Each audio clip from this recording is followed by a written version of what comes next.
Hello, everyone, and welcome to Quadcast, the podcast where we break down political boundaries one cast at a time. This is episode 9, and I'm your host, Cavolo, representing auth-left. Hello, I am Mark, and I'm representing the auth-right. Hi, I'm Tim, and I'm the libertarian right. And I'm Lina, and I'm the libertarian left. In this episode, we have the return of Chedo. Say hello to the audience. Good evening, everyone. I'm Chedo. I am the resident centrist, and this episode, these four, let's reiterate, basement dwellers will try to radicalize me onto their fringe ideology. Well, thank you. So, this is actually the second take we're making because I forgot to press go live in the YouTube studio stuff. But we only got up to minute 20, so we should be fine. Minute 15, actually. But yeah. Technically, minute 12, because we noticed 3 minutes ago. Yeah. Well, It's not technicalities. I hope this is gonna go better than the first take. So before we start, I actually wanted to address something in the last episode again for the second time, which is somewhere in that episode we were talking about the news, and we got to a point where Lina asked me, where I said that democracy didn't represent the workers, and Lina asked me, but wait, wasn't that one of your core arguments, that democracy represent the workers? And I basically didn't respond because we were running out of time, and I was an idiot, and I forgot that in that case we were talking about Romania currently, and Romania currently is a capitalist society, and in a capitalist society the workers are not represented because obviously the rich capitalists are lobbying the government. So that's why democracies don't represent the workers in current societies. So yeah, that was just a footnote. And if Lina doesn't want to rebuttal again. May I? I mean, you could. Even if you were to do something like, I don't know, put limits to re-election, or try to get rid of capitalist influence on the government, you still have this one core issue of you kind of have two classes, the political class and the worker class, and the political class will try to enrich itself because it has the power, and even if you put, like, as I said, a limit to re-election, you'll still have people that get there and stay there and control political organizations behind the scenes, because, fun fact, the people who are like the political leaders of political organizations only are just the face of it. The people who make the policy are behind that. The people who actually have the power are behind that in many of these organizations, depending on how exactly they are organized internally. So you simply cannot get rid of this without getting rid of the concept of a politician career altogether, which cannot happen as long as you have a system of political parties, a system of liberal-ish democracy, because you're kind of getting a bit too authoritarian for my taste, SMH. Yeah, well, that's my shtick. I'm authoritarian, so that's fine. Wait, by me. but yeah, isn't like she actually is?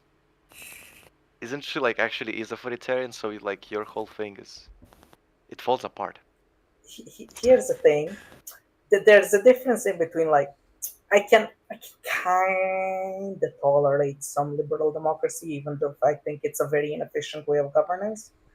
And I think the ideal one would be to just dismantle it altogether and go with federalism on top of federalism down to the individual. But it's just, you're getting a little too authoritarian for a liberal. Thank you very much.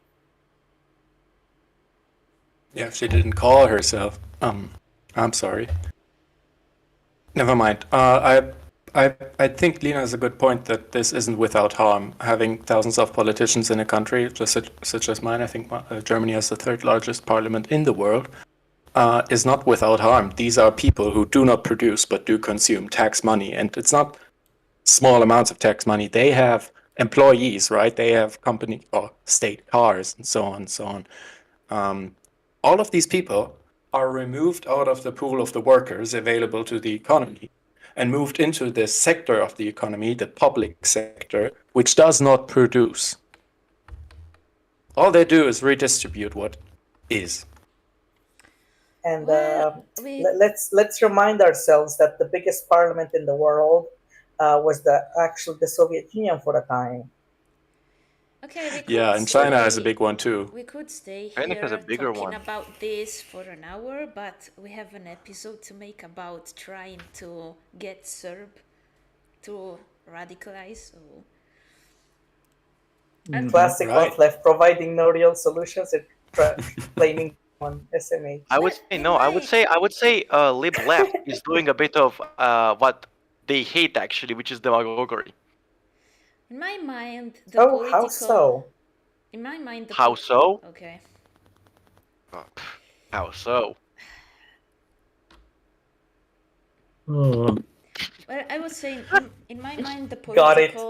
the political class is just another worker class because they are paid to manage the nation or the state, whatever. So Thing is, that job can fall to like bureaucrats which actually represent people and not like their own political class, you know? oh well.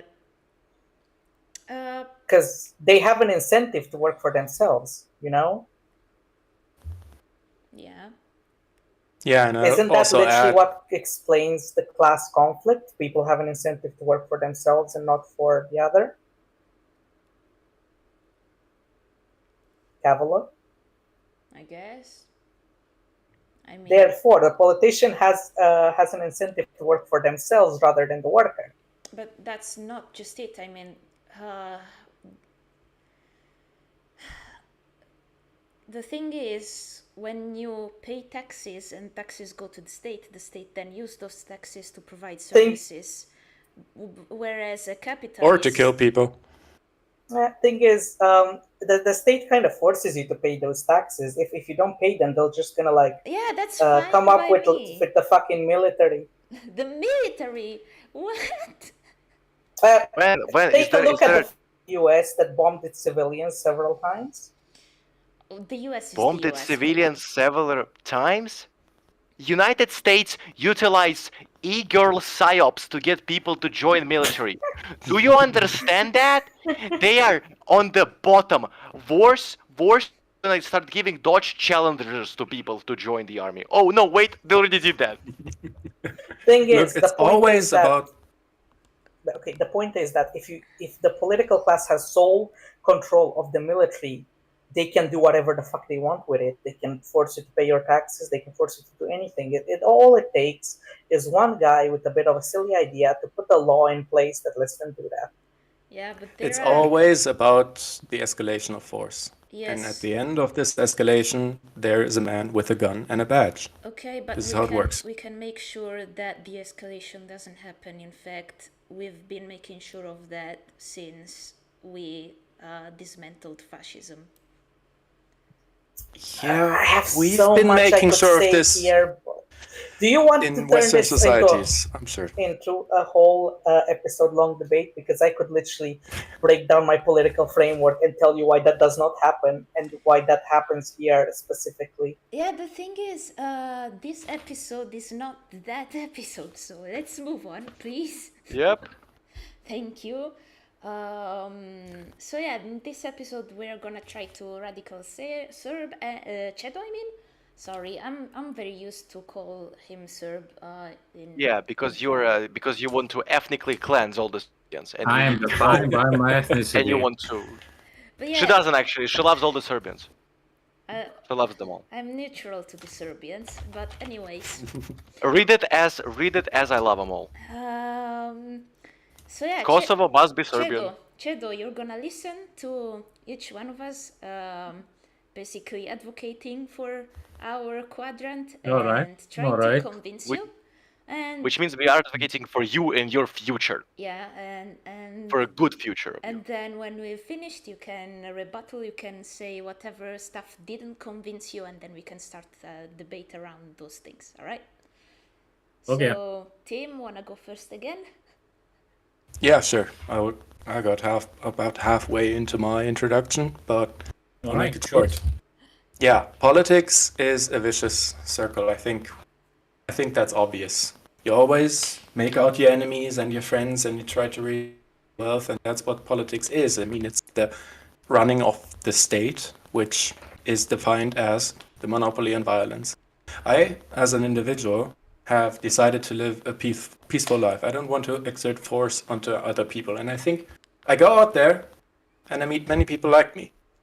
But they do vote, and they do advocate for the state using violence on peaceful people. And I think that's wrong. I think if you want to be a centrist, if you want to be a griller, I just want to grill, I want to grill in my backyard, and I just want to be left in peace and leave others in peace. I think these ideals of the centrists are best endowed in the libertarian sphere. And I think this also makes economic sense. I mean, interventionism in the economy has been proven to be a vicious circle, because you always need more interventionism to fix what's already been broken. This has been brilliantly described by Ludwig von Mises in one of his earlier essays. And it also creates jobs for politicians, going back to this topic, who keep staying in the political class and so on and so on. And I think that's wrong. I don't think we should support this. If you are a true centrist, you should seriously look up libertarian economics and libertarian social theory in order to, better, I guess, build yourself a foundation for your ideals. What do you think? I did finish a course on economics in university, so I do That's understand. brilliant. I understand how things go, but the real question is we have to always look on. So you have an interesting idea. Has it been implemented? Well, yes, thanks for asking. Libertarianism has been successfully implemented in many societies, some of which don't exist anymore. But we have reason to believe that non-government I guess we have two people arguing for non-government or anarchy, as people say, but I think mine's better because I have no ideas about how to form society after we remove the state. It's just remove the state, let the people work it out themselves. But yeah, just to name a few examples, we have the west of the westward expansion between 1820 and 1860 in the United States, which didn't have a military or centralized policing or centralized courts, and people worked it out themselves. They even had drainage and irrigation systems for their fields, which is something where people need to cooperate in order to do that. And the reason they did so many terrible things to the Indians was because the US military ended up expanding westwards, being funded by Washington, and centralized militaries are a bad idea if you want to keep a peaceful society, because it makes wars possible, which isn't possible if everybody is working. Back there, PMC entered chat, but I love him so. Yeah, but who's funding them? Who's funding them? It's always states. Indomitable human spirit. Sadly, it's only a state treasury which can fund a war. It's not profitable to wage war as a corporation. It might be profitable to be someone like that Wagner guy. He's pretty cool. But he works for the state, which makes him a criminal. And, that's what they're doing right now. So it's a dirty business right now, but it could work out. There's a few more societies there in Northern Umbria in Italy. There had been a very successful society called Cospaya, right? They didn't have a government. They had like 15 elders rule the place for 400 years, very peacefully, very prosperous. Ended up becoming very involved in the tobacco smuggling game. It was basically a really small piece of land which nobody had included into these really long treaties, right? Back when treaties needed to be written down on parchment. And they've just forgot about it. The popes forgot about it when they, I guess there's one pope, but all the clerical people who made this treaty, they forgot about it. People built a city there, lasted for 400 years, pretty cool, pretty successful. There's other examples in history, but I think we can also argue for libertarianism by simply advocating for the, human rights. And I think looking at indexes of human freedom, right? We have these, they have like colorful maps where you can see which countries are more free and which are more restrictive, or economic freedom, which, by the way, is the same thing, because if you restrict the right to trade, you basically restrict all human rights in some way. And you can see that people or countries who are more free tend to be more prosperous and also more happy. I think this is an argument good enough. And then there's cases where this is extremely obvious, where you can make direct comparisons between countries such as North Korea and South Korea, or West Germany and East Germany. Same people, same geography, basically. North Korea even had a lot more resources to work with right when they started off becoming communist, well, failing. We all see how that worked out. And you'll always see that countries which promote freedom and, well, economic freedom do better and have happier, more prosperous people. I think this is the best case for libertarianism. Yes, and most, well, to argue in your favor, Sir, most. You're supposed to first hear us all out and then ask questions. Okay. So well, do you have any? So I'm just supposed to write down everything he says. No, I'd rather answer my question now, but I'll keep it a lot shorter. I'm sorry. Yeah, Didn't want to hold things up. We have to keep things short, all right? This is just the I'll keep things short. Sorry. All right. May I go next then? I mean, Chedo has a question. Let's answer. Yeah, I didn't have a question. It was more like talking about the arguments Tim made. Oh, okay. Later. You can. Well, thank you very much. All right. So let me argue in favor of federalism in literally everything, making it down to the individual, because the individual is the freest one, should be the freest they can be, and should have as many rights as they can. Be it, well, I already made a distinction of negative and positive rights. I don't think positive rights should be assured. I think they should just be given by the prosperity of the economy, and we should make sure that we have an economy as prosperous as possible to make sure that we give as many positive rights to these people. You know the difference between negative and positive rights, I'm guessing, right? Mm-hmm. All right. It's state law. Yeah, exactly. Now, the reason why I think this is the best case is because man will act in his own interest at his core. So at its core, you should align the self-interest of man with the self-interest of the many, which can only be done when an economy is cooperatively owned by the workers and you have no state to completely break away this kind of harmony of the workers. That's basically it. That's my argument for like as short as I can make it. That's understandable. Again, I want to ask, how's your idea been tried in practice? All right, let's start with the obvious ones that I hate. Not the Paris Commune. The Paris Commune was actually democratic centralist. Thank you very much. It was not confederalist. It used an authoritarian system of governments. Thank you very much. I dislike the Paris Commune. It did only last a few months, or was it? Yeah, because like all the capitalist governments were like, you know what, these guys are kind of a bit of a threat to both of us, so let's just put them against the wall and shoot them, as all governments do. But let's go towards anarchist Catalonia. Right? Oh, okay. Anarchist Catalonia was flawed. It was in the middle of a civil war. Most of these attempts were in the middle of civil wars, and As such, it needed to have a military. Now, the anarchist Catalonian military was actually very, very decentralized. And you literally had commanders who would yell at you for calling them senor.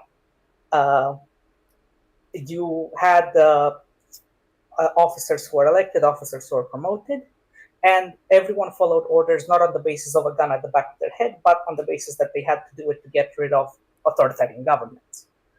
I think this shows that libertarian way of organizing, even something as tight as a military, is possible.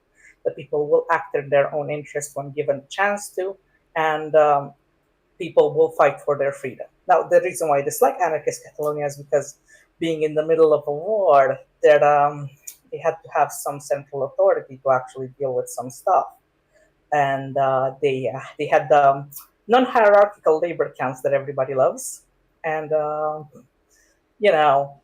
few things like disorder, lawlessness, until because you had every resource had to go to the front, so like the towns were kind of disorganized for a while. There's obviously also Mahno, although I don't know that much about their practice. But let's talk about modern examples that still exist. The Zapatista municipalities in the south of Mexico and Rojava. The Zapatista municipalities in the south of Mexico should be officially recognized by treaties, but because states are states and they'll break any treaty they want, they don't actually recognize them. And the Rojava is a libertarian project. It's actually supposedly a center libertarian project in the north of Syria. However, it applies mainly socialist mode of production. These exist. They fight for their freedom, and of course, the Rojava also has elected officers and decentralized militias. Well, interesting. Thank you. Do you want to mention anything else? No, I can go next. No, it's my turn actually. Oh, my bad. I did not know that. Yo. We were going clockwise. Wait, let me imagine it first of all. Wait, no, that's Yeah, counter. we'll have to do the compass thing now. Why that Gon can't has I a choose? background. Why can't you choose? Yeah, choose. Because we don't live in libertarianism yet. Yeah, but we can make first. it now. It can be a libertarian experiment in the make of this stream. Let the voter choose the party. Let me restate the rules of this podcast. This is my podcast.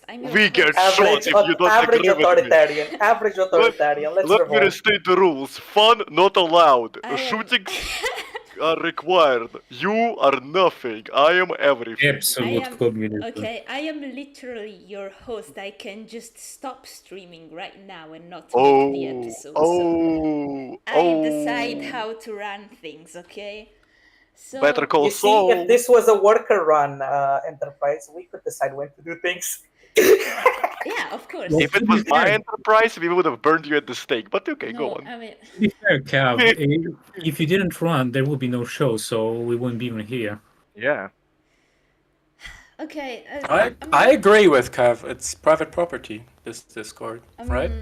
I'm gonna go next because we're actually going clockwise. Tim started, then Lina, then that's my turn then. Okay. All right, shoot.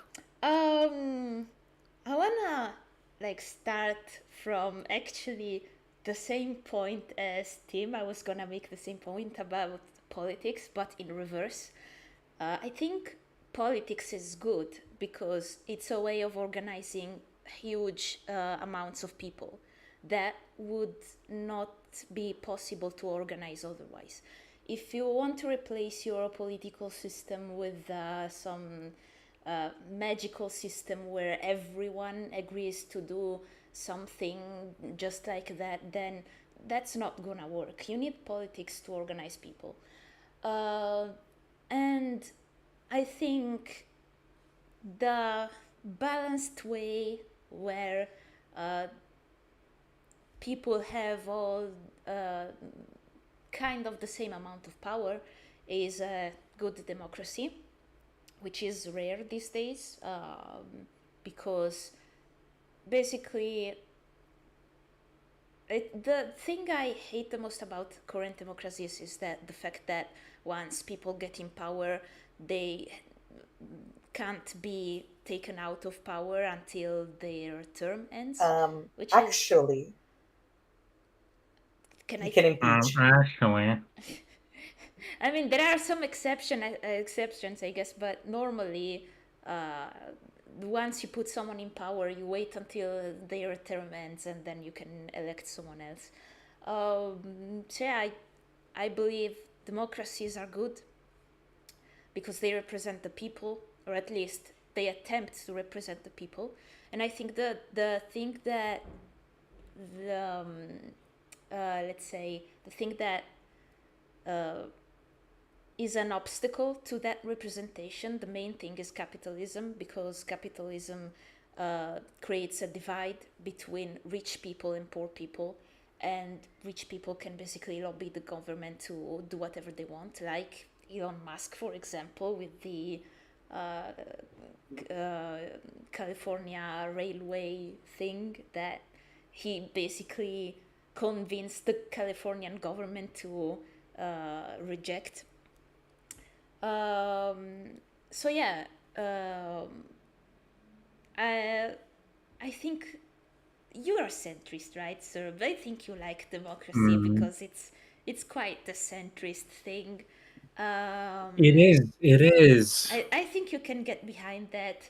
All I ask you to consider is the fact that capitalism is basically ruining everyone's lives, because it's not a fair system, because it creates this divide that puts privilege in rich people, because they can afford more things, and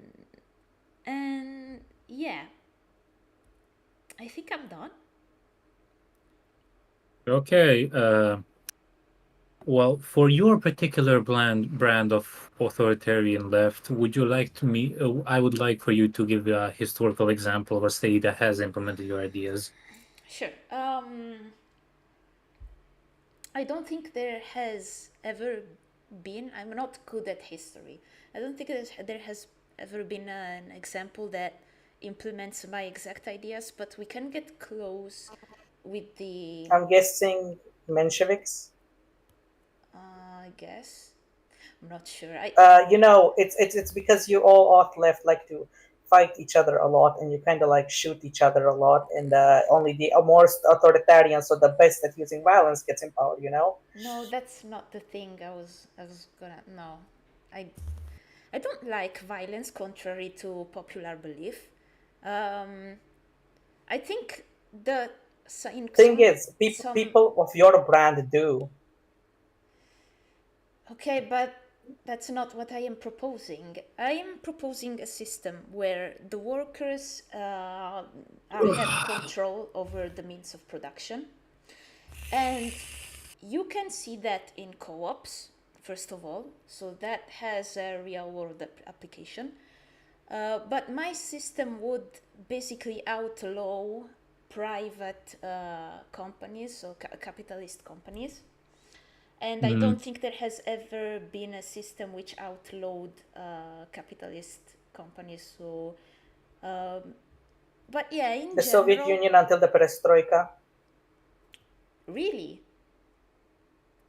Yeah, you could not privately own stuff. It would either have to be state-owned or owned by a co-op. All right, okay. I Yeah, can get thanks. behind that. Thanks for jumping in there. There's a lot of countries who've tried this.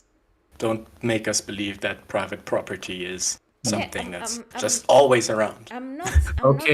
Cavolo is the one radicalizing here. I'm not trying to make you believe anything. I'm saying I'm not good at history, so I don't know. I said that like at the front. I'm not good at history. I don't know what happened in the world. So how can I then believe that your system will have a future, so to say? Yeah, that's gonna be hard to convince you of that. But I think my system is solid. I think it makes sense, and I think it's the best system we can shoot for. I could actually make some arguments in favor of Cavolo here, They because do need help. Go ahead. contrary to popular belief, it was not the collapse of the economy that will collapse the Soviet Union. It was the rise of nationalism in the republics. So the economy was not at fault for that, you know. And considering we're talking about the auth-left, where thing is, the Soviet Union had a lot of shifts in policy during its history. I've studied this a bit. You had like the Stalinist times, then you had the de-Stalinization with Khrushchev, then you had partial re-Stalinization with Brezhnev, and so on and so forth. And the policies varied a lot. And you know, the policies that caused famine were mostly the Stalinist ones, and then the Khrushchev was like, well, let's do stuff a bit better, put more co-ops, put better education, make people actually like go in the fields and when they study agriculture and stuff like that. They took a lot of ideas from the US, actually. Thing is, he had incompetent people in charge, because that's what's going to happen in such a system. Oh my god, do not. And Can I please Okay, please can talk you- about the can you- incompetent guy? can you Can I please stop talk there? about the incompetent guy? Can I please? I didn't ask you to take down my system. Come on now. You Yeah. the thing is, you're not arguing for a Soviet Union-like system, right? You're arguing for a more democratic system, which would put more competent people in charge. Exactly. Yes. So I'm pointing out how it was not the economy that was at fault; it was their system of governance. Yes, exactly that. Yeah, I think on the economic side, the Soviet Union had good ideas, but they had too much authoritarianism, too much, even for my taste. I don't like dictatorships. I like a good democracy, as I said. So. But now let's count how many people said that and then they were dictatorships.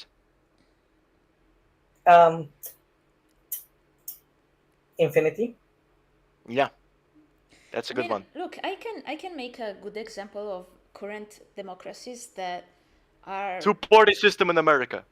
Senile or senile? Choose No, your senile side. America is the worst kind of democracy. It's fake because you Okay, can only choose okay. between two parties, and there's a first past the post system, which is the worst system you can have Okay. for voting. Europe. Okay, then let's see. Let's say any European party. We have centrist who wants to steal your money. Can I Centrist finish? who wants to steal your money. Can I- Centrist but right who's gonna make AI posters and still steals your money.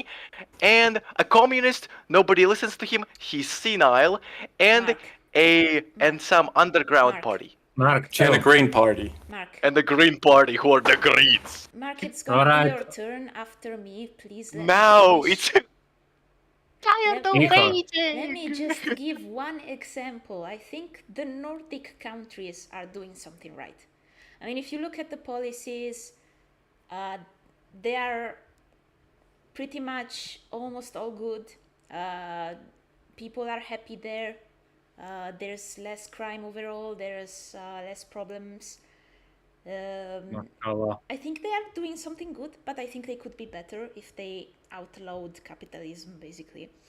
So I want something like that. A blend between the Soviet Union and Nordic countries nowadays. Okay, now Mark, you can go on and pitch your Be me. yeah. Eat my what? Pause. I'm sorry. So sorry. Not for the children. So, Shoot all away. of this, I am not, how can I say it? I'm not an economics man, right? I know stuff in economics. I know stuff in that, but in truth, really, Serb, Chedo, my bad. You're here stuck, really. You're here stuck, squashed behind two giant brick walls. One brick wall says in the beautiful letters, communism. Another brick wall, also in beautiful letters, but now with gold, says capitalism. In truth, both of these two brick walls are smashing you very hard and at some point they're going Thank to you. come so close that they're gonna smash you entirely. Now, what I propose, because both of these, yes, I know, very strange and Alex. I did not think this through. I'm improvising here, okay? I'm improvising. We're all So improvising. we are all improvising, but I'm the best at it. So what I propose is to really zoom out and look at what we have right now. Okay. What we have right now, if we're gonna zoom out, and this is where the historical gonna come in, right? Let me just first of all get off with the point of like which society had done my proposed thing, right? Let's do it economy-wise. Every single society had done my proposed thing, because syndicalism, because I'm here for the auth-right as a national syndicalist. All of us, at least in Europe, had been in some sort of syndicalism, and back then it was guilds. And European guilds were what today the modernist name for guilds is corporatism. But in corporatism here, well, when you imagine, of course, I would assume, Chedo, when I say corporatism, you imagine gigantic building of Lockheed Martin and a second gigantic building of BlackRock, where your entire future is planned out minute by minute. And any point where you disagree with the gigantic company, it takes you by the lower parts of your body, squishes it, and throws you in the trash. Alright, inhumane, awful, basically sadistic robot. This is what it is. When I talk about corporations, I believe in the cooperation between the classes, right? I believe that even though I am an authoritarian, right, I, for example, believe in complete freedom of speech because if it really is from the even utilitarian standpoint. If you let everyone talk, and I'm gonna have an example right now, in Maoist China, I know, sounds fun already. In Maoist China, they had this, it was during the Cultural Revolution, they had this thing that like, yo, everyone can speak, right? I know what you mean. Yeah, exactly. I'm pretty sure you know what I'm talking about. Everyone was able to speak. And we actually studied it in school, and my teacher of course, said that, oh, because Mao was such a good guy, right? Of course, yeah. Which I believe is actually Mao did a very interesting thing, where he basically allowed the snakes to come out of their own caves, out of their own volition, right?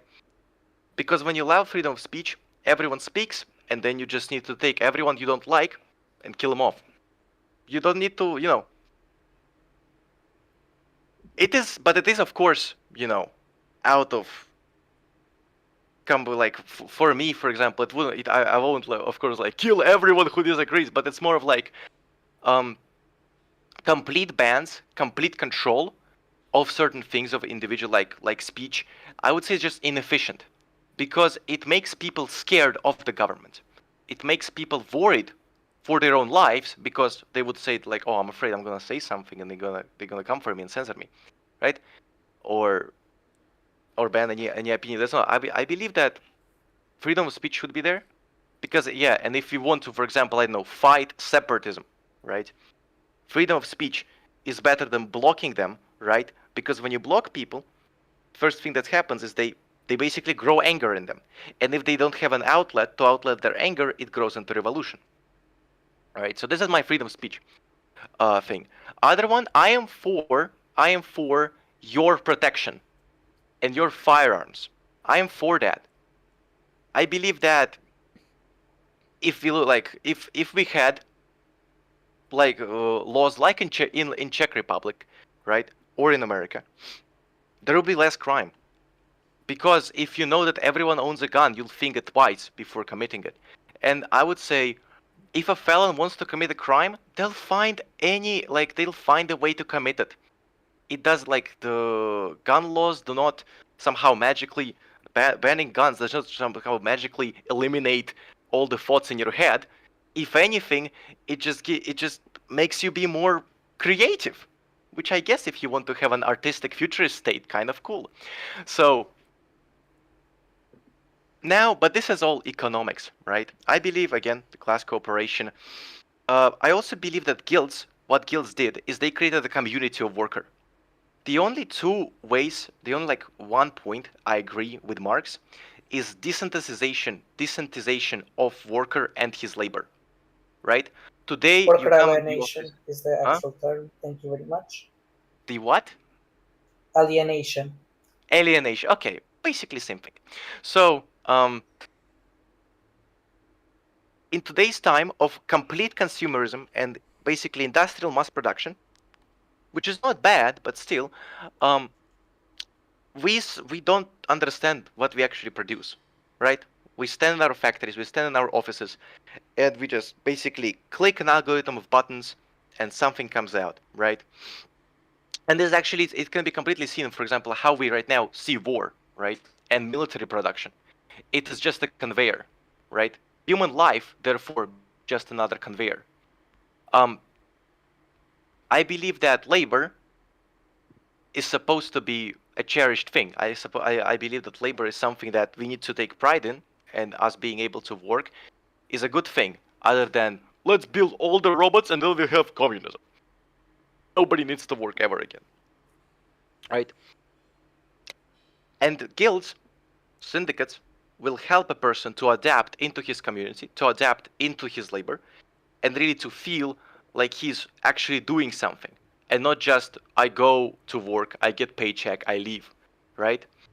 It needs to be a process where a person wants to grow, not because I'll get a new paycheck, but because I know like I'm gonna be able to somehow help all the other people in my nation, which is moving on to the nation states. So here is where everyone grab their seats, strap in. So I believe that, yes, that's a good thing, Chedo. You grabbed it. So far we have discussed the state as purely utilitarian, right? It is basically a skeleton to work, right? There is nothing organic behind it. I believe that a state is truly an evolution of the spirit of the human, right? From where the god broke this chain and made us from monkeys into men, from men into primitive societies, and from the primitive societies into the civilization. Here is where Darwin, same person really, really loses his plot. He does not account that civilization is truly where human basically evolves from his flesh and from his body and from himself as an individual, nobody, nothing, just a piece of mud, to return to mud, into a greater something, into what we call with like a state of spirit, right? This is what culture is. This is what, well, everything, like it's your culture as well. You are a part of a greater Serbian organism, right? I'm a part of the greater Russian organism. Everyone else here is. Cavolo, are you Italian, Cavolo, right? Yeah, I'm Italian. Greater Italian organism, right? Every one of us here are a part of something bigger than ourselves. And here is where I would consider myself not an individualist. I believe that individualism has passed us, and humans can strive for so much more than just our own pleasure. We can strive for so much more than just accumulation of goods, accumulation of, well, basically data points, right? We can work together onto something greater and onto something more that will leave us our mark and legacy, right? So yeah, that's on the nation part. And what else is there? What else really is there? Keep it short. Keep it short, keeping it short. Then, yeah, I'm also for pan-Europeanism. I would consider myself a pan-European. I would consider myself that and actually pan-European descends to, I would say that other spirits, right? Creating one single organism, which then will, I would say, lead to decentralization, creation of, well, city-states, right? Which all united by one, which would be united by their regional spirits, let's say, and the coming of the new medieval golden era. So that's me. All right. All Wow. right. Sir, do you That's have a big one. questions?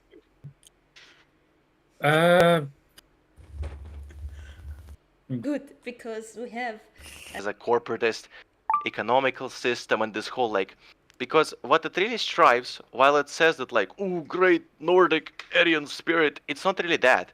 What it wants is what ethno-racial hegemony over Europe. It wants where like, Germany is not only first in German lands, but it's everywhere, and that's its problem. It's too broad. It's too broad and it's too violent. You cannot reach hegemony by killing everyone. It is just not good.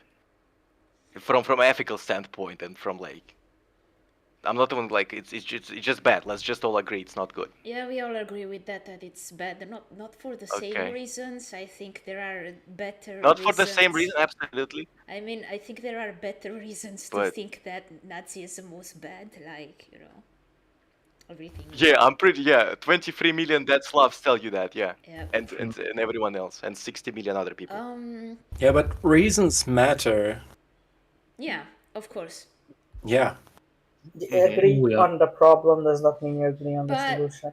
the question was, what is your attitude to the Holocaust? It didn't ask for our Negative. reasons, so I Negative. think I Negative. think we can go past that one. And then there's some Yeah. Russian stuff, and if Mark can read it and translate it, that would be cool. So I can see if this is all spam. No, so Yanis Pum. yeah, this dumb. So no, there is like one of them. Yeah, you They were all saying like, where is the answer to my question? Okay. Okay, well, we Okay. answered the first question. Now we're gonna go to the next, which is What do you think about Indian reservations? What's that even? That's a kind of a new. I don't even watch that. I can tell you right now. Basically, when Americans came to India, right? They basically they did a bit of shooting and a bit of punching and a bit of genociding, and then when they were enough of that, they came to Indians, what was left of them, and said, "Yo, so we're gonna pay you $15 for you to go and live in this specified area and never show your face ever again outside of this specified area." And then Can everyone confirm some of them are- this, or is this fake news? Like, 1820. That's when there are statistics on this in paper. There were more treaties signed with the Indian or different tribes, right? That there were wars or violent conflicts.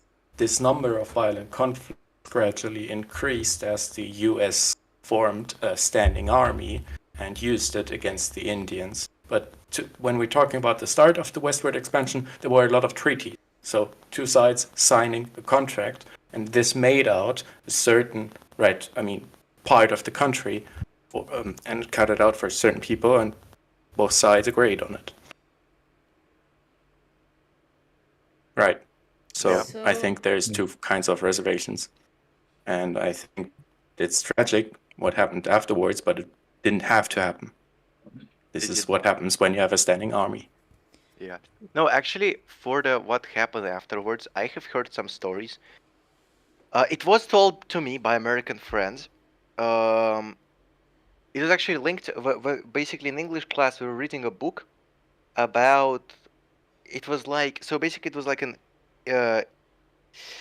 environmentalist piece made by an Indian, where she argues for a Native American, where she argues for why we need to love trees and do all that stuff.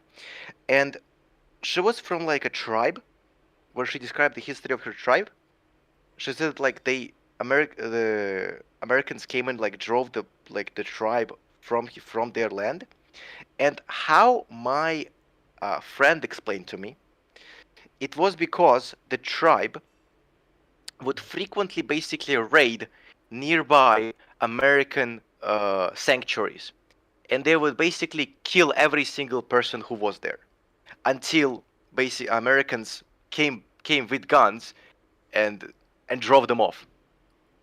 I do not know if this is like true, but this is what it like was, and the book of course did not say that they were very violent towards the new settlers there. But I mean, like, if you imagine if your land gets invaded by people, by the people you never saw before, and then they go and sign treaty where it's like, okay, so we're gonna take half of it, and we're gonna pay you this green leaflets, to like go and live somewhere else. Bye bye. What do you mean it's your native land? Bye bye. You can go now. So, I don't want to say deserved because most of these people were basically just civilians, but I can see why reaction happened. Thing is, like, the US also had, like, its army to back up its stuff, and they have fought wars against the Native Americans. So No, hold on. They didn't have an economy to back up their military expansion. They had a tax man and a tax agency. I'm sure it was in the starting phases, but that's what they had, which the Indians didn't. That's the difference. The Indians had trade. They didn't have a tax collector and a standing army. This is the problem. Yeah, that's why I'm pointing out at the standing army. Yeah, right. But you said they had an economy. That's not the defining factor. No. I was saying they have an army that would back up their treaties, and and they would use their force to back up their. I might have misunderstood it or Yeah. taken something out of context. Well, I think we can go to the next question. Also, Kostya is calling us racists. Okay. Let's not discuss what he told me a week ago. Hey, I don't get it if it's satirical or he's just. You don't. Let me just tell you, he has a very interesting worldview. Okay. Somewhere around 1930s. Well, next question is. Next question is. What do you think about the cry of Yaroslav? I do not know what that means, actually. Yeah, we can skip it. We can skip it. If we don't know what it means, we can skip it. I think that's it. But yeah, we can start the debate then. Chedo, tell us what your thoughts about our introductions. Well, everybody sort of made decent introductions to the systems. I do see a slight pattern, though. Go on. That all of these have been tried, but they can't be implemented on a wider basis. Well, haven't. Okay, may I add? The reason why they cannot be implemented on a wider basis, the libertarian ones, is because people kind of mostly live in areas with states, and the state will do anything to perpetuate itself, including destroying stateless societies. Right, but argue that it is possible to progress towards libertarianism, and you can watch this by looking at measures like numbers such as the amount of the GDP which is used up by the public sector. Mm-hmm. Okay, let's actually start with Tim. Like, I wrote a few notes about what Oyol has been saying.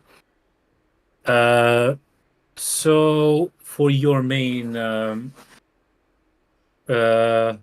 how do you say it, example of your ideology in effect is the westward expansion. What do we do about the cities, though? Tombstone and such, where it's been like very much illegal to carry. Like, for example, in Tombstone, it was illegal to carry firearms on your person. You had to leave them once entering town. Huh. That was. And So you're telling me how about do the city? Tombstone? That was that a city on the west? I've never heard Yeah, the name before. Somewhere in a fantasy cowboy. Yeah, it does. Well, partner, welcome to Tombstone, Yeah. Arizona. We ain't a sissy here. Pew pew. Much is the real.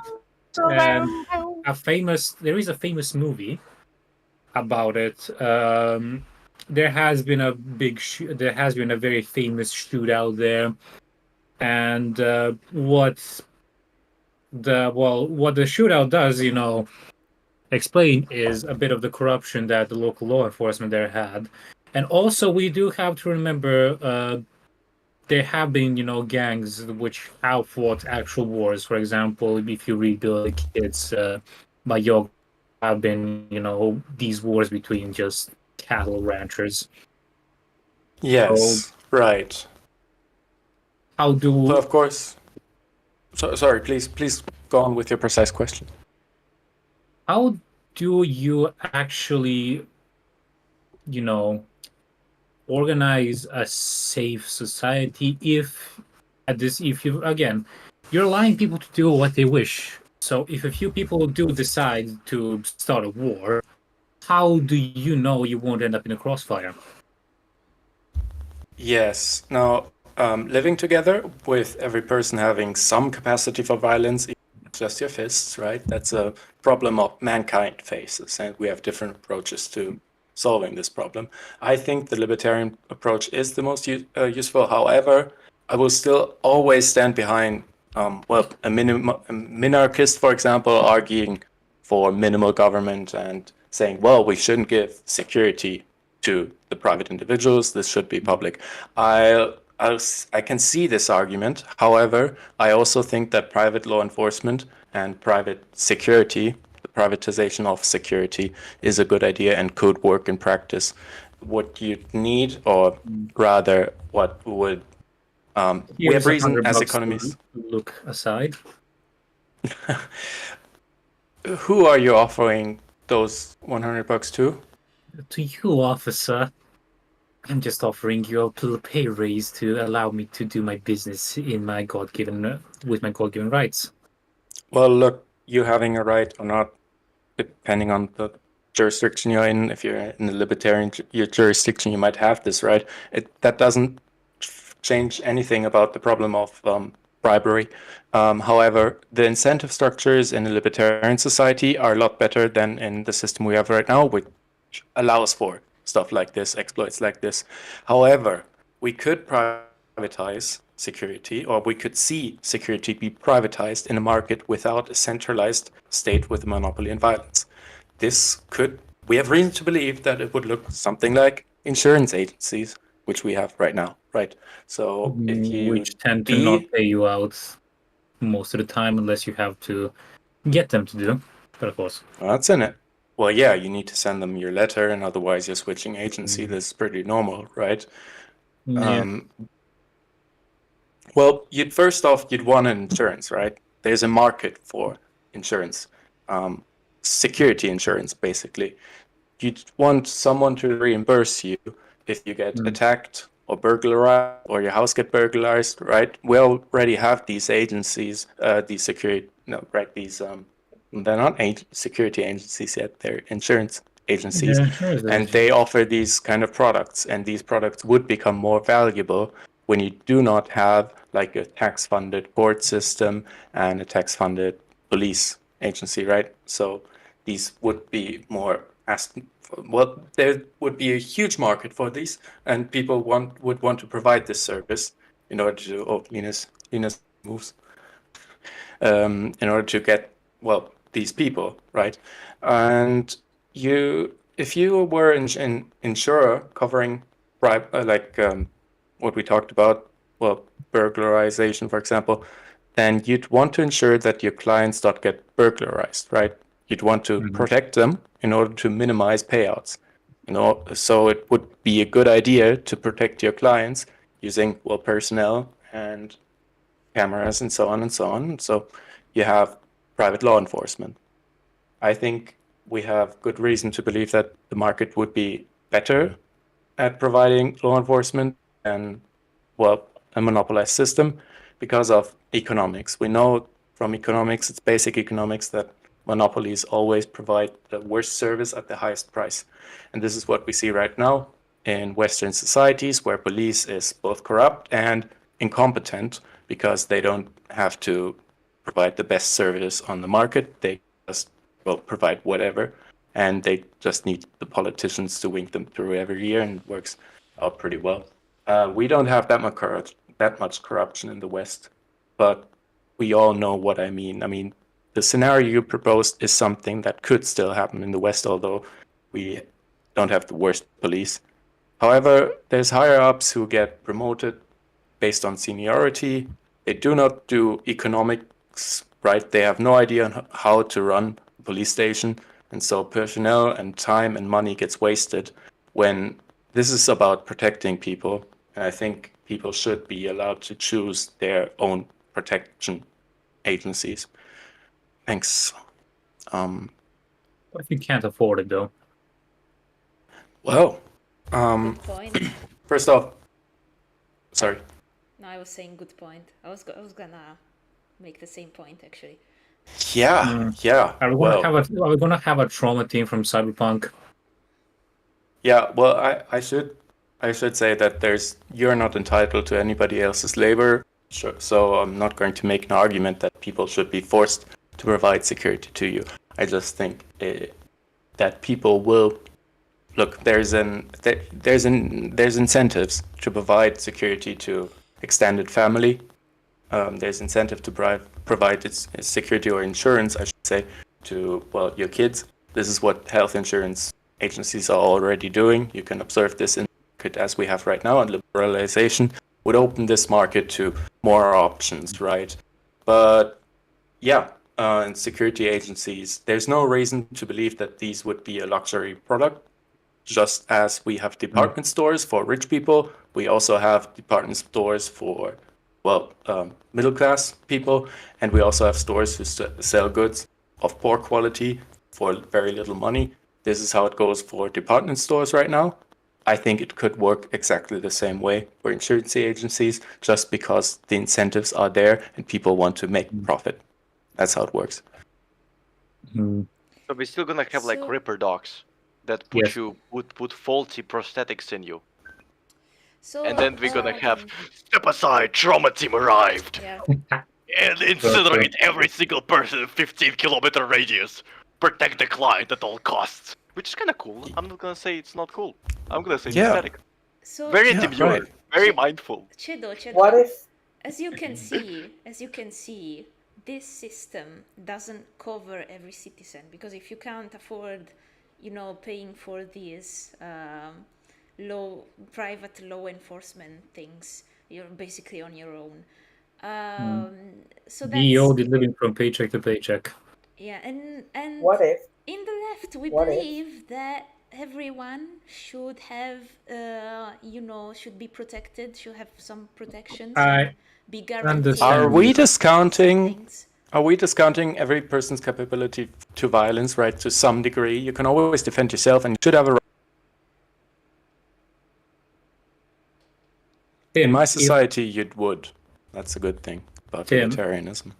If Shaquille O'Neal broke into your house right now, what are you gonna do? Well, Not play him. I What a live three-pointer. in Germany, right? So I'm not going to Shut tell up, you boy. if I have any weapons or if I don't. However, I could tell you about what I should be allowed to do. However, there have been documented cases in my country where self-defense has been ruled by courts, which makes things extremely difficult in home invasions. And I think this is nonsense. We shouldn't promote a system where this kind of stuff happens. Okay, but I think the question was, in your system, what would you be able to do if this thing happened? Oh, you mean if I was living in a free society, what would I do if there was a home invasion? And you're poor. If I'm 4, where exactly am I living? Don't fucking know. Let's say you're living in a container. Like, Yeah, I those don't shipping like containers. scenarios for this reason because you just make up stuff, but I'm fine. Yeah, you can get containers. I'm sure you'd get very cheap, very good containers in capitalism. Yeah, sure. Well, I mean, there's always your body, right? You can protect your body. This is, I mean, you're giving me a scenario of someone who's dispossessed of everything but a container he's living in. I'm not sure what to tell you, man. Well, you can always fight the attacker off, right? Okay, I'm just gonna give a better scenario. You live Sure. Yeah, please. in your free system, but you can't afford the law enforcement private thingy. What do you do in case of a... There is no law enforcement private thingy. That's the point of libertarianism. There is no... Nine. Okay, what's... There is no such thing as a single thingy. That's the idea. You have people working against each other, or, I mean, being in competition to provide this to paying customers, right? And if I can afford, well, food to sustain myself, as an able person should be, or at least he wouldn't be alive if he wouldn't, then I can also afford to, well, use my money, which is fungible, right, to not buy a container or rent a container, but rather to invest it in my personal security, which I have an invested interest in. There's always going to be reasons to do this and to choose a higher, grade of security at this one company or a different company which provides better services, or not to. And I will have to make this decision based on my individual life situation. And that's the thing about scenarios, you just don't have all of the information available to make, well, for me to give you an answer, basically. What if the company refuses? Well, look, refusal of service is basic, like freedom of contract. That's a good thing. But there is, Yeah, we you should kind of say, talk I don't want about, to do business with you. Goodbye. yeah, we should talk about this scenario and why it is. Yeah, we should talk about it, but unfortunately, No, we're look, not here for like a while, and I still look, have to rebut like the other three too. Yeah, well, I'm just going to talk about incentives, right? Because I cannot draw you a picture of capitalist society. I can just give you all the, well, economically sound reasons for why it would work. And I think the incentives are there for companies to provide a service and to incur an economic loss when they deny service, right? That's always connected to an economic loss. We take this, I have this idea that capitalists are motivated by profit-seeking behavior, which I think is real and is good. Then refusal of service would be extremely limited, and there would always be competitors to lap up that extra market. Definitely. Well, yeah, this is basically my rendition of how a society could work without centralized law enforcement. Although it's not the nicest argument to make, I think I gave you a good outline. Well, let's move on to Lina. So again,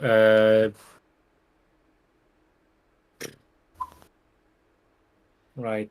So for example, I always like to go with historical examples of how, so we can actually see how the set ideas were implemented and then how the late developments have come. Lina gave an example of anarchist Catalonia as a historical implementation of her ideas in practice, but she herself said that it was bad implementation, which, yeah, I can probably say because it didn't really survive organized strike against it. All right. So the reason why it did not survive organization is because the fascists had a much greater capacity for violence, and they also had internal strife with Stalinists. This is not an attack at my ideology. It is literally situational development. This was situational, indeed. But yeah, how would like this, like you have given the example of South Mexican communities and the Rojava, which again are all on a much more smaller basis and aren't like an international body that is recognized. So how would the one go about implementing your ideas on an international stage? All right. Well, first of all, I believe in transitionary systems. We need to slowly transition to this, and the only way to do this is to first begin by having some militant body organization that works on these, that is going to take power away from our current organizations by making basically a parallel power structure that works on our principles of non-hierarchy in order to topple the bigger power structure that works on strict hierarchy and centralization. And how do we know this greater power won't just stay? Through a system of federalism.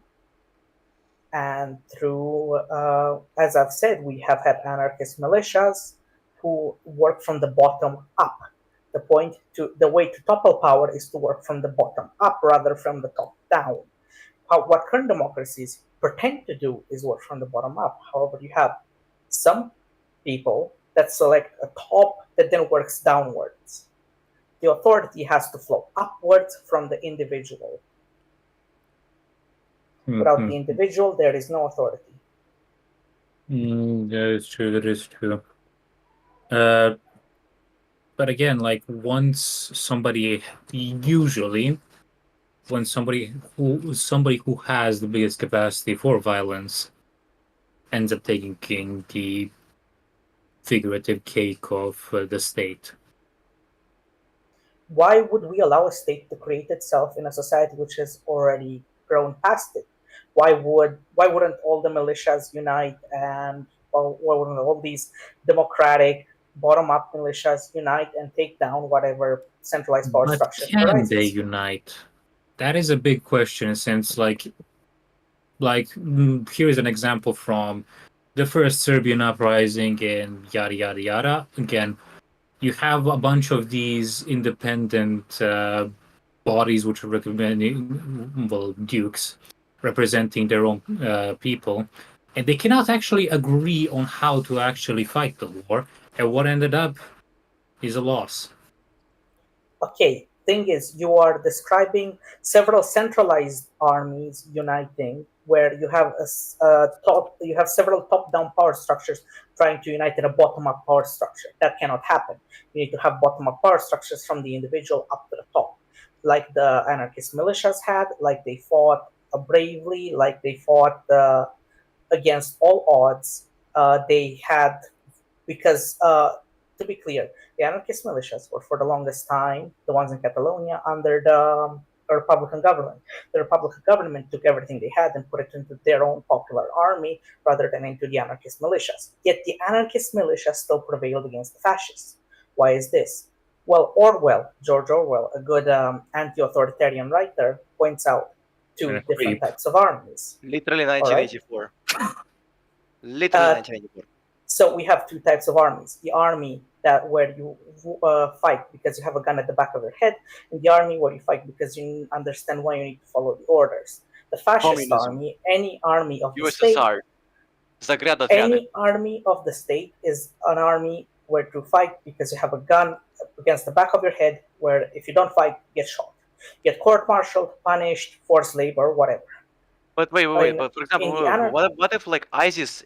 It doesn't have a state, but they still if you don't fight, they kill you there. Because it's a top-down power structure rather than a bottom-up power structure. It is a monopoly on violence from the top to the bottom. It carries the same characteristics as the state in this case. Well, I mean, this could be like interesting, but like, how would again, to win a war you need a lot of organization. Logistics, for example, is like one thing that is very much necessary to winning a war. Oh, I'm very much aware. Thing is, you follow orders from the people above you because you know you have to fight for your freedoms. You have to fight for your freedoms. So, as Orwell has stated in Homage to Catalonia, he was an officer in the anarchist militia. He never had any issues getting people to follow orders. He never had any issues with organization, and he never had any issues with general insubordination. All right. This was not because they would punish anybody. This is because everybody knew they fought for freedom. Everybody knew they fought for this. So they would listen to the people who know best how to run this.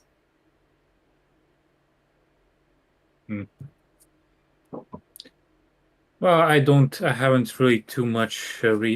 really researched too much into the Spanish Civil War, so I don't have too many rebuttals. But again, my trust in such a system would be iffy. Why so? Is it because you do not believe in true individualism? No, I don't believe in individualism, but it's not individualism, but on the overall organization over the longevity of what would be a war. Well, here's the thing. When you have a state appear, its population is also going to be oppressed. You have more ways of fighting a war than symmetrical warfare. In this case, because we have already had a society with no state, and one tries to arise, you would have symmetrical and asymmetrical warfare. The state would collapse from within due to partisans, due to asymmetrical warfare being conducted on it. You would have a way to sustain a top-down bottom structure once you have already destroyed all top-down top-down power structures. So in a sense, what you're advocating is more of like a partisan movement rather than a conventional army? Yes, I want whatever military force we have to be a bottom-up militia, a partisan movement by the people, where they, for example, like in the anarchist Catalonia, they elect their officers. Like in Rojava, they elect their officers. You have no system of punishment. The army has to be one where you fight because you understand when you need to fight, not because you have a gun at the back of your head. Doesn't it like any other basically elections? Doesn't it just succumb to again if it's individual? And won't it be better for me as a soldier to vote for a person who tells me that I'm gonna get double rations, than for a person who proposes a good military strategy? It's just populism. Individualism is absolutely countered by populism, and in such thing as a war, where the only thing you're basically succumbing to your primal state, right? I would say it works really good. Thing is, what you're Also, thinking about this as if it was a within the- conscription army rather than a voluntary army, where the people who join would have an ideological conviction to win the war, where they would see the bigger picture and they would pick the better leader rather than the one that treats them better. They're there because they want to fight for their freedom, not because they want to have a good time. what do we do if like just not enough people want to really fight? Why would they not want to fight? Why would we not have the conviction to fight for our I don't know. freedoms? I don't want to die. Someone else can fight for me. They can find enough people on the street. Why would I need to Yeah, to be honest, yeah, that's how a lot of things have been. It's like I don't really care, and like I know that these things that are coming are going to be like scary and whatnot, but like the first law of politics. what comes after death? There is much more normies than there radicals. I'm just like that's how it always was. There is just much more normies. So that's a good, I'm that's talking. a good point for me to jump in and say that Okay. this is why anarchist stuff is so small in the scale of Everything else. Even the international isn't stage. Thing is, you haven't even provided a proper rebuttal, because in our society, why do voluntary armies even work, for example? Who's gonna arm you? The people you're at war with. We don't have conscription in many countries, you know that? Yeah, that is true. We don't have for example, our military is voluntary where I live. Oh, actually, it's no longer going to be in Serbia. But yeah, we have to consider who's going to make all the ammunition, who's going to procure arms, who's going to get the food, who's going to get the food delivered. Well, the army like this militia as an organization will obviously be supplied by the other people who want to defend their freedom. So why would you not give them food so that they can keep fighting if they're protecting you, your freedom, yourself? You pay them in something to protect your own freedom. But I'm hungry. It's been a bad Yeah, year for the crops. yeah, but as many understand, your freedom is kind of like pretty important because it Is it lets more? you Is it more You Yeah, important? overestimate but how many people want to More like give up important their than lives for being freedom. like, yeah. it's Look, if important, I would but look, no, if I would die on a cold winter's day, rotting in the trench, I wouldn't see the freedom that I was fighting for. So why would I fight for it in the first Why place? do people fight in any war voluntarily? Because they have a goal above themselves, and freedom is purely individual. Exactly. That's Yeah. exactly why it works. It is a goal of the individual. No, okay. What? But to be honest, most of it in World War One, for example, it's been just mostly propaganda. Yeah. And a lot of people And have they had regretted the fighting. conscription. Actually, Americans joined the war. That's the funniest thing. Americans joined the war because of propaganda. Yep. Like Yeah, it was the and I first. It was the think first time propaganda was utilized. Like and en masse, and everyone looked at it and they're like, "Yo, that's so cool. I wanna fight." And then they arrived in Belgium with like, "Yo, that's not cool anymore."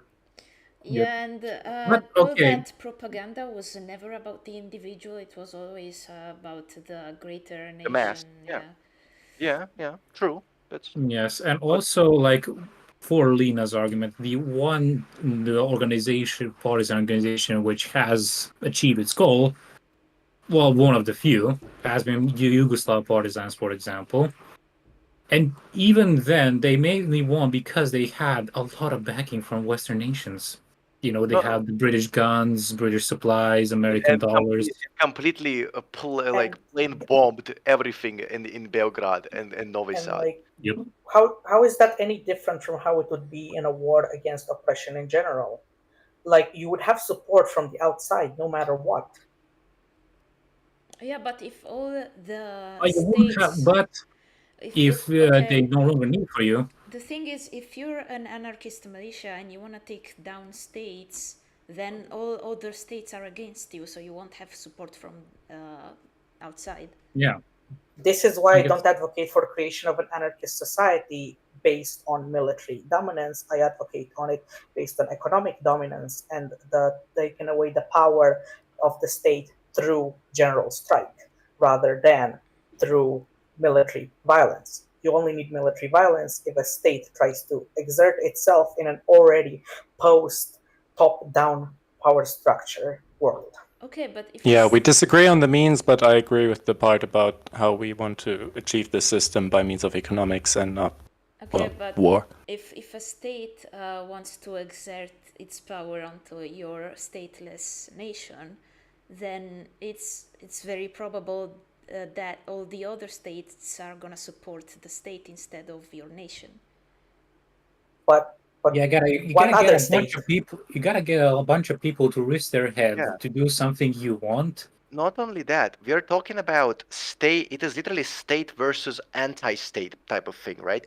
And so, unless basically 50% of the world just wake up one day and say, "Yo, I'ma go and kill my nearest mayor," you're not gonna have enough power. You cannot do it like by yourself, Well, one single that's country. why I don't advocate for a violent takeover. Yeah, I'm for You let's do, civics. okay. wait, the whole time we were arguing about army and No, military and war. no, we were arguing about What? a situation in which a state tries to Can I form in a can I just post-state society. can I just take Mark's argument and replace killing your mayor with going on a strike?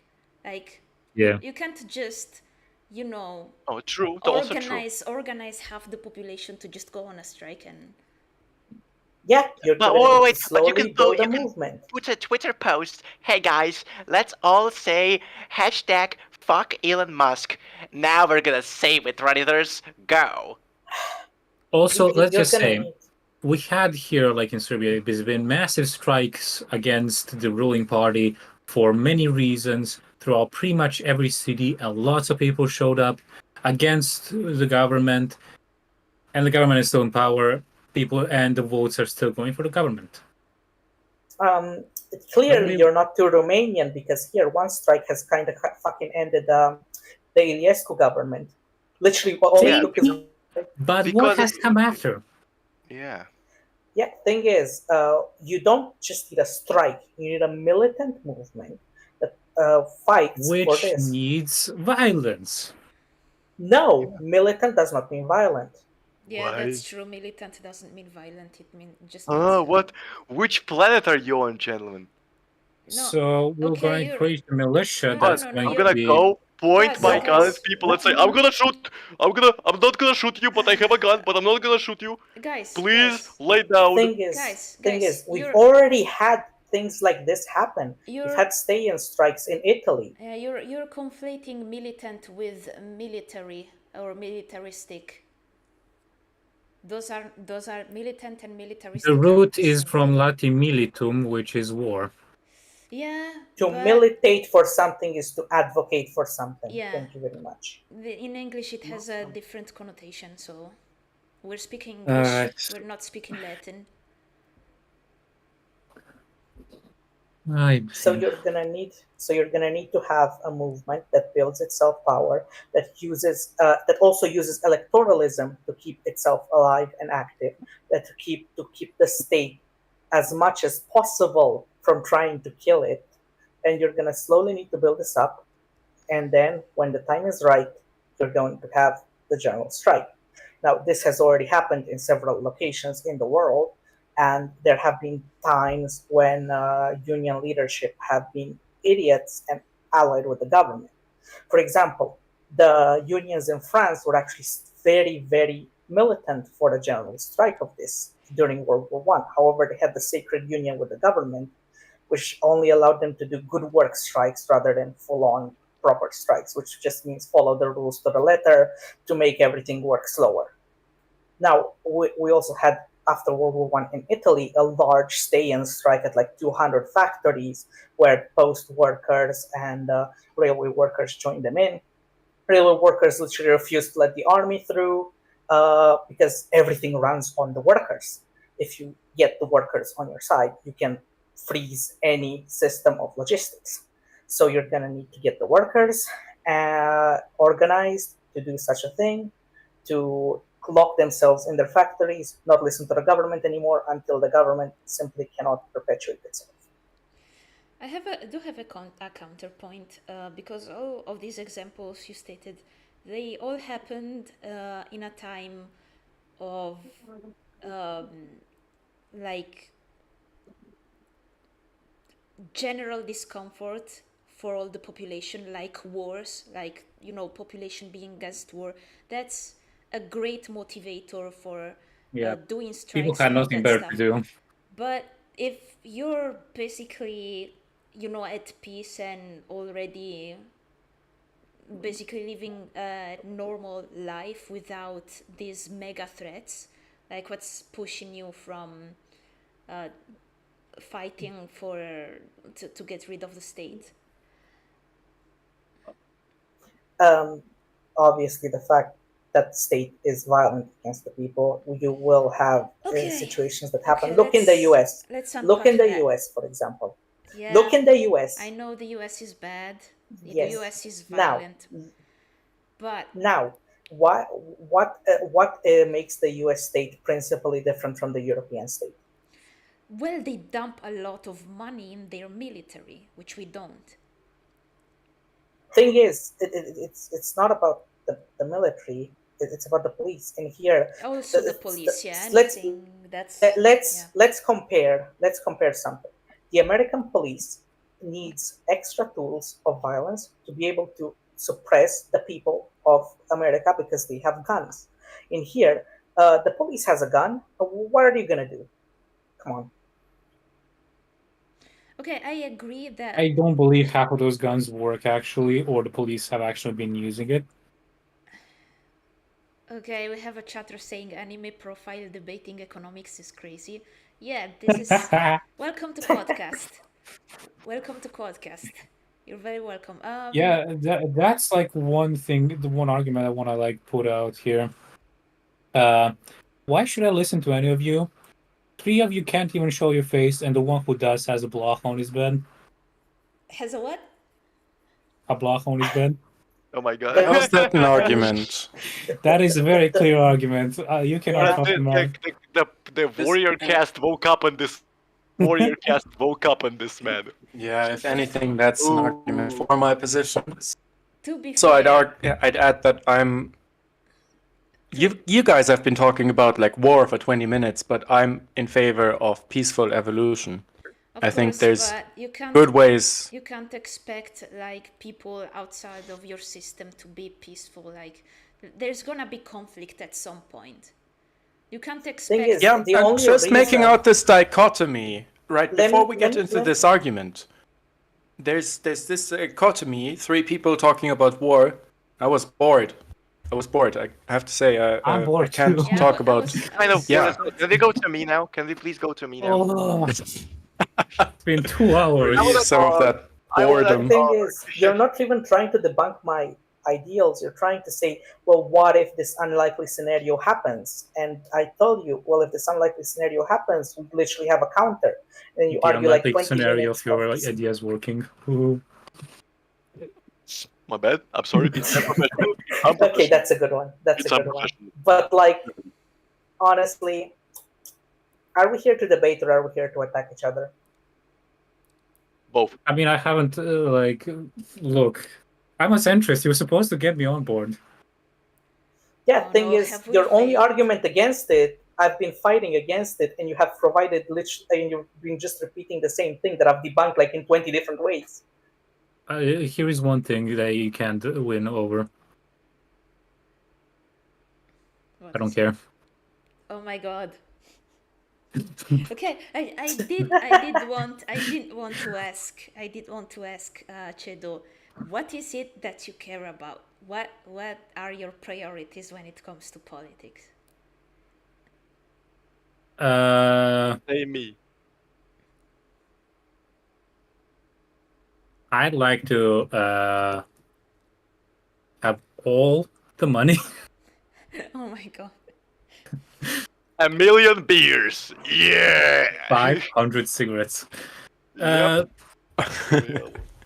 Well, we're talking about like prosperity. Capitalism comes out on top, right?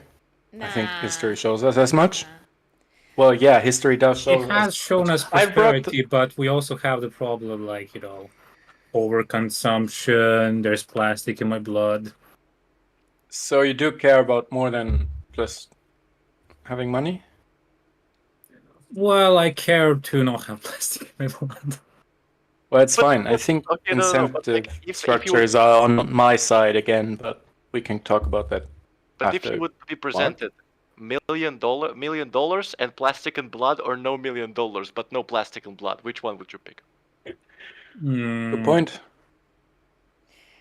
Also, chat says peaceful evolution is an oxymoron. Evolution is through survival of the fittest. Even in society, the greatest technological leaps have taken place during wars.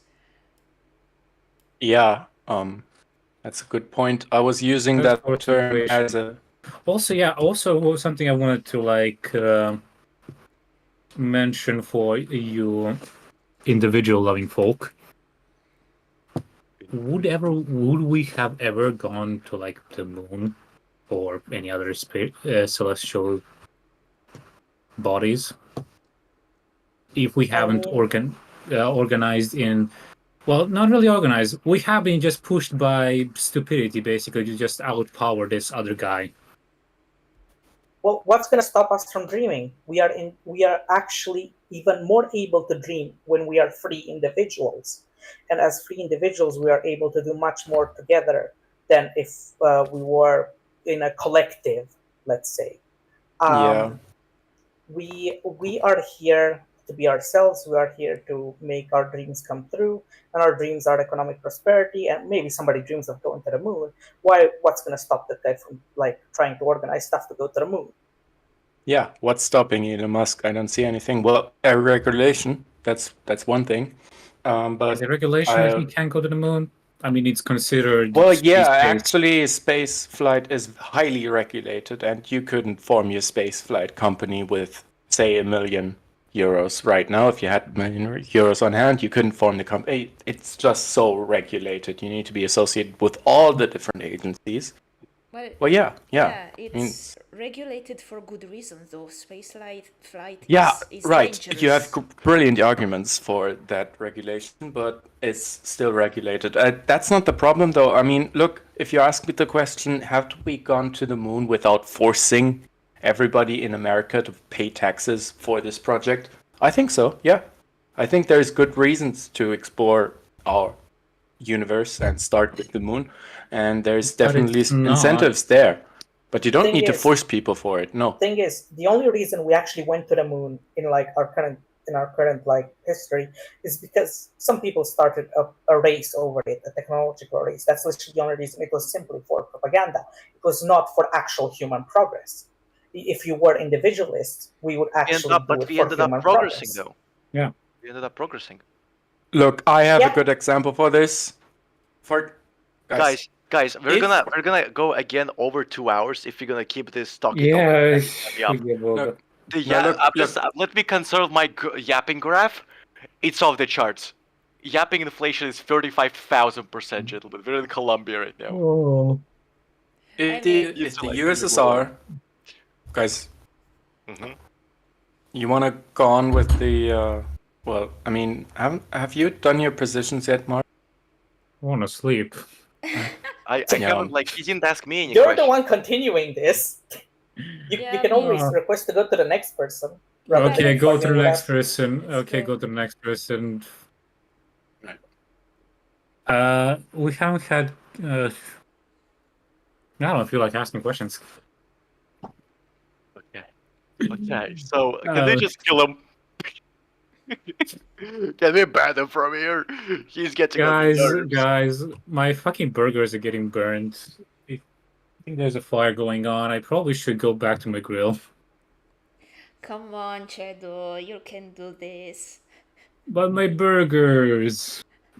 Just don't think about your burgers for another like 10 minutes. Chedo, your burgers are gonna be, how can I say it? If you're gonna put money into my hashtag safesystem.com, they're gonna double every single time you're gonna share it to another person. What do you think about that? Maybe. Okay, good. Hey, look, if you want these burgers to stay your burgers, you should definitely check out Economic Theory, written by libertarians for libertarians, which is the theory based on, well, private property and what you can do with it. You want those burgers to remain private and not the property of some collective, right?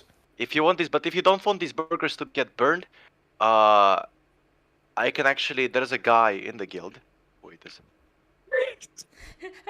There's a guy in my guild whose profession is to keep the burgers in check, and you can actually call. I'm pretty sure he's free right now, but we can certainly find someone else if you want. We can add. There is enough people there. Well, if anything, there can't be a democratic vote about when to get the burgers off the fire because you can't collectively decide on when to do that. Look. No, we don't. But it's not a collective. Like the guy just comes in and like he has the expertise and like he decides. Yeah, right. I wasn't criticizing your point. I was just preemptively proposing an argument against two others. Okay. You want me to actually counter that? Chedo, if you... Yeah, please. No, wait. The people who are deciding when to do it... I want to talk about collective ownership! War. We're gonna let's let them do this. Okay. I live very close. I actually live very close to Lina, so I mean, terror attack is coming. If we're not gonna move on. I'm letting you speak. Me? Huh? And Well, whoever wants to speak.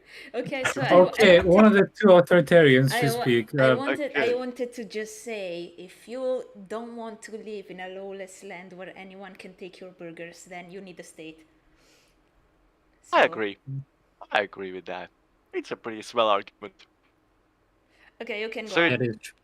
Chedo, ask me a question, or I'm genuinely good. Like, there's a tea, British stuff when I was in Britain, and I kind of want to go and drink it, and I want to You'll actually. get your crumpets in there too, eh, mate? Oh mate, I hit a swell bloody thing in there, mate. I genuinely went in there, and let's just say, come on England, score some fucking goals. And they did not. They did not, indeed. Make haste, chaps. Acquire some scores if it's not terribly inconvenient.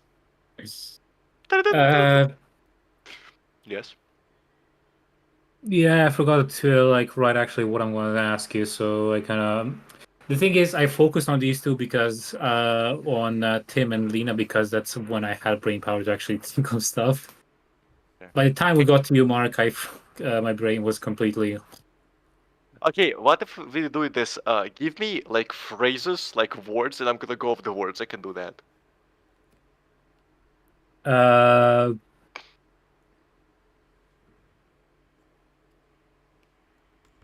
It's the easiest of them all. Like it's literally like the lowest. It's the lowest degree, man. I could call a guy in the sentence What do you for mean me. by saying phrases and you going over them? Like you're like like the debate, like because you're like debating stuff and like what is the associations that come to your mind after after hearing my point. That's what I was thinking. Well, my associations are on my fucking last exam. Technically, it wasn't the last exam. It was like one of the few exams. When I hear guilds, I just fucking immediately see my university and my negative emotions, so hate. Well, man, that's what can I say? You're making it a bit. I can. Yeah, Guys, stupid. guys, I know. guys. No, I have a beautiful guild psychologist we could call. We could help you work Okay. through, man. I don't know. There's a great idea that has been posted by Tim in one of our chats. Yes. What if we split this into a two-parter because we've been here Yeah. for long? Yes. Yeah. Yes. Yeah. And I'm like pretty sure. we have the authoritarians reiterate their arguments so that Chedo can do his arguments against the authoritarians. So today was Chedo fails to debunk libertarian arguments, and tomorrow is Chedo fails to debunk authoritarian arguments. Okay, but the point isn't for The point is Chedo. to get me to agree with you. The point isn't for Chedo to debunk your arguments. The point is for you to convince Chedo that Yeah. your ideology. Well, how am I supposed to convince him other than through arguing for my position? I don't know. That's what we have to find out. Debunking his attempts to debunk me. That's what we have to find No, out. no. Look, so you debunk his attempt to debunk you, and then instead of saying you're wrong, you say, hey man, it actually can be better than that. Imagine it's better than this, and then you give him the better than this. Mean, honestly, I do believe people who do not believe my system is the best system simply lack imagination for a better world. I believe in dinosaurs, so I don't know, guys. Well, if you wanna split, I like space. If you wanna split this in two parts, then I guess we could. Let's please do that. All right. Please do. Thanks everyone. Yeah, we for should do. Watching. You were saying? Are there no closing statements? Yeah, I was going to propose we do a closing statement. Closing statements. Well, we're gonna go back to it next episode, so I thought it would be redundant. Yeah. Well, you're right about that. But I should say that okay, I think Lina and I both we made some. We Yeah, did move off this format honest, of convincing you to join you. Not gonna lie, with like the two authoritarians, so far, they have pushed me down on the compass. Oh, yeah, I was Maybe right in the middle. I was just Around the middle. I was just Since All right. Yeah, not bad. Here's the thing. What I've noticed is that your issue with our systems isn't about the ideals, but it's about the practicality, right? Yeah, Yeah, which that's is true. normal. So what if we just tell you, well, it's practical. We've given you examples of how we can counter well, not all of your worries. I'm sure you have more of them, but your main worries.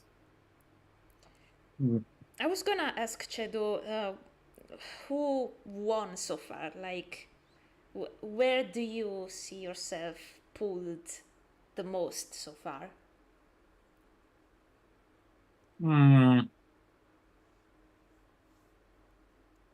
Probably, yeah. So far, like the line between lib-left and lib-right, because both have some merits, and I feel synthesis could be beneficial.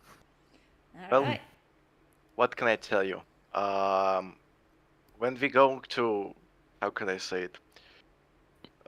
The Great Revolt, when it's gonna happen, you know where to find the nearest headquarters of the party. So Yeah. And if It's not, it's the job of you to like see if you can actually like bring me up. I will absolutely try, because I think my points were made in haste. How can I say to the better word? So yeah, I would say we can improve on it, gang.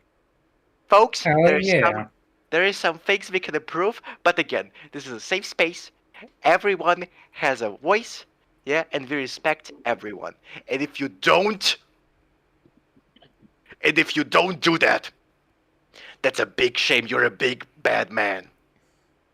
That's a very bad. You should say sorry. You should say very much sorry right now. Yep. All right. So thanks for watching, chat. We've had some people today. We had a busy chat. They were Yeah. like talking. Yeah. We had someone join towards the end. Yeah. Which isn't related to Mark, I think. I hope. No, it's not. It's not. Okay. I never knew this person in my life. All right, that's a first.